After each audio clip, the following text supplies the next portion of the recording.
Yesu lazima uende msalabani. Yesu akapigwa msalabani kwa ajili ya dhambi zangu na dhambi zako.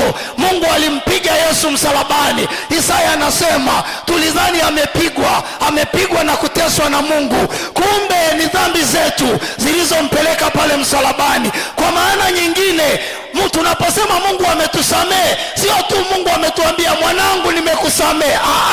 Ameingia gharama iliyo kwenye ulimwengu wa roho ili wewe upate huo msamaha wa dhambi, kwa namna ambayo ukienda mbele za Mungu ukamwambia Mungu nimekosea, naomba unisamehe, Mungu akigeuka anatazama mateso ya Yesu, anaitazama damu ya Yesu, anaiangalia namna ilivyomimilika kwenye madhabahu yake, anasema umesamehewa, si kwa sababu unastahili, lakini kwa sababu gharama imelipwa na Yesu Kristo mwana wa Mungu. Bwana asifiwe, jina la Bwana libarikiwe.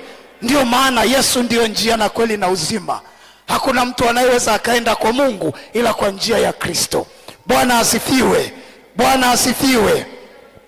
Jambo la pili, kufufuka kwa Yesu Kristo kunatambulisha nguvu za uweza wa Mungu kwa watu wake.